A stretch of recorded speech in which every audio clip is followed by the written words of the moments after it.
남편은 어릴 때 아버님께서 새살림 차려 나가셨다고 듣기만 했어요. 시어머니 혼자서 키운 외아들입니다. 저희 아버지는 제가 어릴 때 돌아가셨고, 저도 외동이라서 별반 다를 바 없어요. 몸이 평소에도 많이 약하셨던 저희 어머니 혼자 저를 키우기에는 많이 힘드셔서 친척들 도움을 많이 받기는 했지만요.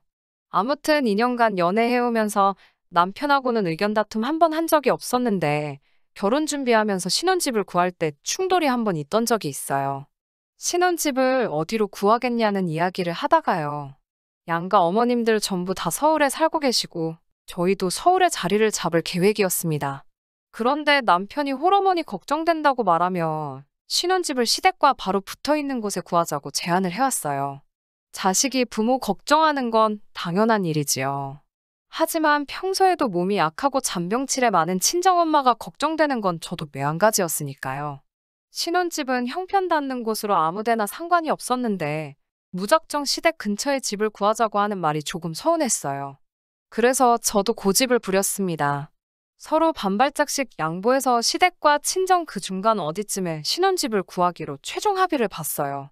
집값 문제 때문에 굳이 따지자면 시댁에서 조금 더 가까운 위치이기는 했지만 차로 운전했을 때 거리가 5분 정도 차이가 날 뿐이기 때문에 그게 크게 문제가 되지는 않았어요. 시어머니도 혼자서 아들 키우셨으니 저나 친정엄마가 겪어온 삶을 충분히 이해해 주셨고 저한테도 참 잘해 주셨어요. 고부 갈등은 따로 없었는데 결혼하고 나서는 오히려 남편과 잦은 마찰이 생기게 되었어요. 외아들이다 보니 시어머니께서 이따금씩 딸 가진 사람들 보면 그렇게 부러워하셨다네요. 그래서 시어머니께 애교도 부리고 딸 같은 며느리가 되어달라고 하더라고요. 그렇게 하는 건 어려운 일도 아니지요. 평소 무뚝뚝한 남편 성격도 알고 있고 시어머니라는 이유 하나만으로 제가 거리두고 지내고 싶은 생각도 없었지만요. 살가운 며느리가 되는 건 일도 아니지요. 그런데 정작 그런 말을 하는 남편은 친정에 가서는 손님인 티를 팍팍 내더라고요. 친정엄마도 외동딸 키우면서 집에 남자가 없어 힘쓰는 일 있을 때는 고생 좀 하셨는데 오래된 가구 같은 무거운 걸 버릴 일이 생겨 남편에게 좀 다녀와 보라 그러면 그렇게 싫은 티를 팍팍 내더라고요. 제가 시어머니께 하는 만큼 남편도 아들 같은 사위처럼 행동해줬으면 좋을 텐데 친정에 가는 날이면 정말 손 하나 까딱 안 하고 말도 한마디 안 해요. 식사 끝나면 TV 앞에 가서 평소에는 보지도 않는 텔레비전 보면서 웃긴 장면이 나와도 뭐가 그리 심각한지 세상 진지한 표정을 지으며 웃지도 않고 불편한 기색을 숨기지 않았어요. 하루는 아쉬워서 제가 시어머니께 하는 만큼 자기도 조금 살갑게 해줬으면 좋겠다 하니 사위하고 며느리가 같냐면서 성질부터 내더라고요. 노력해보겠다는 대답은 하지만 결국 고쳐지지는 않았어요. 매번 다툼의 이유는 같았어요.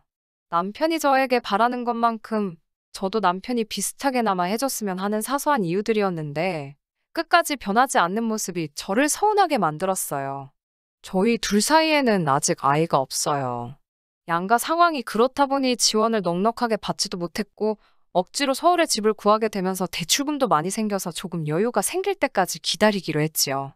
그러던 와중에 남편이 이직의 기회가 생겨 다니던 회사를 그만두게 되었어요. 그런데 입사를 앞두고 있던 상황에 코로나가 터지면서 이직하기로 한 회사에 문제가 생겨 이도저도 아닌 상황이 되어버렸습니다. 남편이 멘붕이 온 게 딱 느껴지더라고요. 저 혼자 벌어도 버틸만 한 상황이었고 힘들어하는 남편 보니 안쓰러워져서 이참에 더 준비를 해서 더 좋은 회사로 옮길 수 있는 좋은 기회라고 너무 부담 갖지 말고 준비를 잘 하라고 응원해줬어요. 남편은 그 말에 엄청 고마워했고 저한테도 더 잘하겠다고 했습니다.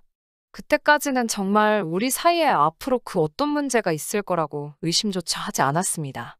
그렇게 남편은 집에서 이직 준비를 하고 저 혼자 벌이로 생활을 시작한 지 얼마 되지 않아서 친정어머니께서 빌라 계단을 내려오다가 발을 헛디디셔서 크게 넘어지신 적이 있어요. 뼈가 부러지거나 한 건 아닌데 인대가 늘어나서 거동이 불편하신 정도로 끝나 다행이었지만 걱정이 되는 건 똑같았습니다. 남편에게 친정엄마의 상황을 설명하고 괜찮아지실 때까지 한동안만 우리 집에서 머물며 지내면 안 되겠냐고 물어봤어요. 남편은 그건 좀 어렵겠다며 반대를 하더라고요. 친정이 멀리 있는 것도 아닌데 그렇게까지 해야 하냐면서요. 정확한 이유는 제가 퇴근하고 돌아올 때까지 집에서 장모님과 둘이서 어색한 시간을 견디기 힘들다고 하는 뜻이었어요. 전 그게 불편하면 집에 있는 동안 일주일에 두어 번 정도라도 찾아뵈서 필요한 것도 좀 사다 드리고 했으면 좋겠다고 부탁을 했어요. 남편이 그렇게 해주는 동안도 주말에 친정어머니 찾아뵈서 도와드리고 싶은 마음은 굴뚝 같았지만 너무 장모님만 챙기는 것 같다고 생각하는 남편을 위해 주말에는 시어머니하고 시간을 보내야 했어요. 다행히 어머니 다리 상태가 생각보다 금방 나아지셔서 아직 절뚝거리시기는 했지만 혼자서도 어지간한 것들 다 하실 수 있다고 사위가 그동안 고생이 참 많았다고 하시더라고요. 남편에게 그래도 집에 있는 동안은 가끔씩 찾아뵙고 해달라고 했더니 그 나이 때 안 아픈 어르신들이 어디 있냐고 하면서 장모님이 괜찮다는데 유난 좀 떨지 말라고 하더라고요. 그 이후로 가끔씩 저희 어머니가 다리 한쪽이 저리다고 전화를 몇 번 하신 적이 있어요. 병원에 가보시겠냐 여쭈어봐도 괜한 걸로 사위 고생시키고 싶지 않다고 거절을 하셨어요. 그냥 다리 다쳤던 거 후유증인가 보다 하고 넘어갔죠. 그리고 잊을 수 없는 그날이 찾아왔습니다. 그날따라 회사에서 아침부터 회의에다 일이 정신없이 바빠서 친정어머니한테 걸려온 전화를 받지 못했어요. 한참 뒤에야 엄마한테서 온 문자를 확인했고요. 두통이 너무 심해서 낮잠도 못 자겠다고 보내셨더라고요. 집에 있는 남편에게 전화를 해서 상황이 이래저래 하니 잠깐 엄마한테 다녀오고 가능하면 병원에도 좀 모셔다 줄 수 있냐고 부탁을 했습니다. 남편은 장모님 몸 안 좋은 게 하루 이틀 일도 아니고 평소에도 엄살이 엄청 심하시지 않냐고 대놓고 가보기 싫다는 걸 돌려서 말하더라고요. 자기네 엄마는 열이 펄펄 끓어도 병원 한 번 안 가고 자기한테 엄살도 안 부리신다고요. 툭하면 병원이며 약이며 그걸 엄살 부리실 때마다 매번 어떻게 다 챙겨드리냐고 짜증을 내더라고요. 자기도 집에서 노는 게 아니라 이직 준비하느라고 힘든데 자기를 지금 집에서 노는 사람 취급하는 거냐며 화를 내길래 전화로 대판 싸우게 되었습니다. 혼자 택시 타고라도 병원에 다녀와 보시라 전화를 걸었는데 받지를 않으셨어요. 낮잠을 청하고 계셨으니 잠드신 거라 생각하고 따로 전화는 더 하지 않았습니다. 마침 야근까지 겹쳐서 그날 아주 늦게 퇴근을 하게 되었고 퇴근길에도 전화를 드렸는데 안 받으시길래 괜히 푹 주무시는 거 깨우나 싶어 다음날 일찍 전화드려야겠다 했어요. 평소에도 새벽잠이 많이 없으신 편이라 저도 아침 일찍 일어나 전화를 드렸는데 평소라면 한참 일어나 계실 시간인데도 전화를 받지 않으셨어요. 그때부터 안 좋은 예감이 들고 괜히 마음이 진정이 되지 않더라고요. 출근도 하지 않고 친정으로 향했습니다. 어머니는 바닥에 쓰러져 계셨어요. 급성 뇌경색이었습니다. 이미 골든타임을 놓치고 한참 시간이 지난 뒤였기 때문에 손쓸 도리가 없었고 뇌사 판정을 받으시고 나서 얼마 뒤 병원에서 돌아가셨습니다. 누구 탓을 하겠어요. 제가 이미 남편에게 다녀와 보라 전화했을 때에도 이미 늦은 상황이었대요. 남편이 제 말을 듣고 곧바로 친정으로 향했다 한들 이미 손쓰기에는 늦은 시간이었던 거예요. 제 잘못이 분명했어요. 엄마는 이미 몇 번이고 저에게 몸 상태가 평소와 다르다고 자주 연락을 했었는데 회사 일이 바쁘다는 핑계로 매번 남편에게 부탁만 하고 그냥 평소처럼 몸이 안 좋으신가 보다 하고 넘겼던 제 잘못이 분명했어요. 남편이 아주 잘못이 없다고 할 수는 없지만 제 잘못이 큰데도 남편을 원망하게 되었습니다. 그동안 장모님이라고 우리 엄마 불편하게 대했던 그런 식으로 저를 아쉽게 만들었던 일들이 자꾸 생각이 났어요. 한동안 한 집에 살면서도 서로 없는 사람인 척 살았습니다. 남편도 나름 저에게 미안한 마음이 있었을 테고 저도 엄마가 돌아가신 이유를 남편의 탓을 하기 시작했으니 집안 분위기가 말도 아니었어요. 그러다 하루는 아침에 일어났는데 평소보다 기분이 상쾌하더라고요.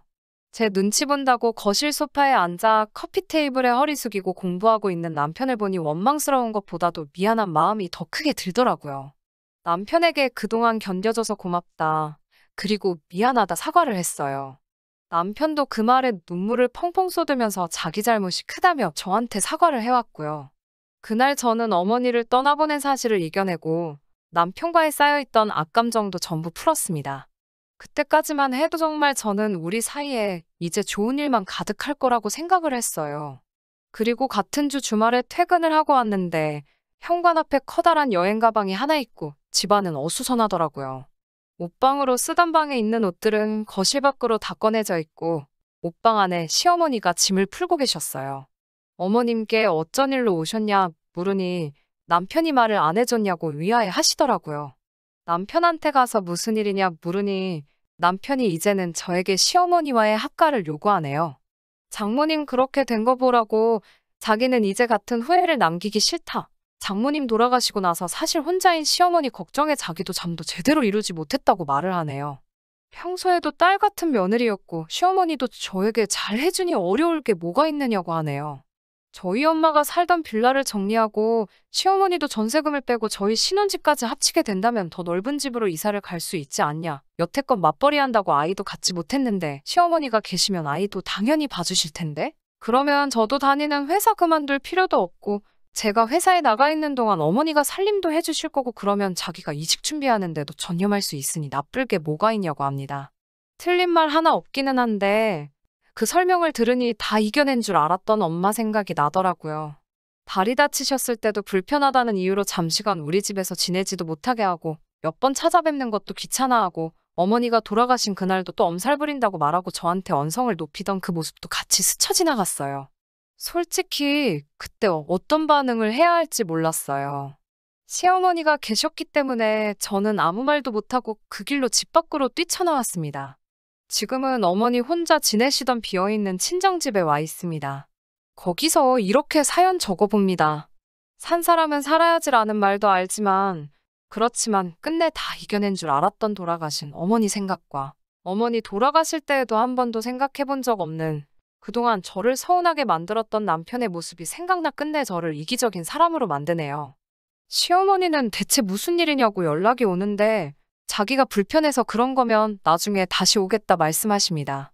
후기라고 할 것까지는 없지만 사연 보냈던 게 생각나서 제 근황이 남아 이렇게 한번 보내봅니다. 돌아갈까도 몇 번이나 생각했지만 남편하고는 결국 이혼하기로 결정했습니다. 저는 시어머니가 합가하겠다고 돌아온 그날부터 어머니 혼자 지내시던 친정으로 옮겨 거기서 생활하고 있었어요. 몇 달이나 집이 비워져 있었으니 먼지투성이더라고요. 집 정리를 하다가 냉장고를 열었는데 돼지고기가 한가득 꽁꽁 얼려져 있더라고요. 사위가 좋아한다고 항상 저희가 올 때마다 돼지고기로 음식을 해주셨거든요.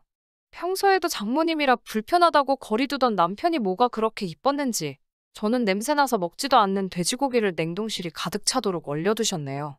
거동이 불편하셔서 매번 올 때마다 사오실 수 없으니 미리 잔뜩 사다가 얼려놓으셨던 거예요. 저한테는 딸 같은 며느리가 되어달라 요구하면서도 정작 본인은 장모님은 불편하다고 거리를 두던 게 자꾸 생각이 났어요.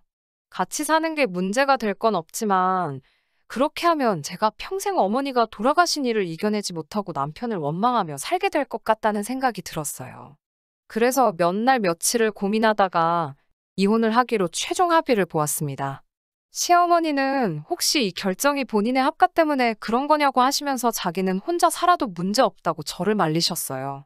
하지만 이제는 더 이상 합가의 문제가 아니었어요. 마음속 깊이 아직도 남편을 원망하고 있는 제 자신이 문제였던 거예요. 언젠가는 이겨낼 날도 올 것이고 이 결정을 후회할 날이 오기도 하겠죠. 하지만 합가를 하던 하지 않았던 간에 홀어머니 가지고 있는 똑같은 상황에서도 자기 엄마만 챙기고 우리 엄마는 등한시했던 남편과 계속해서 가정을 이루었다면 이 결정은 시간 문제이지 언젠가는 비슷한 다른 이유로 같은 일이 생길 것이 눈에 보여서 결국에는 이혼을 결심하게 되었습니다. 사연 끝까지 들어주시고 후기 기다려주신 분들께 감사의 말씀을 드리겠습니다. 돌아가신 우리 어머니 명복을 빌어주시고 제 앞길에도 좋은 일이 있기를 기도해주세요. 이만 저의 사연은 여기서 마치도록 하겠습니다.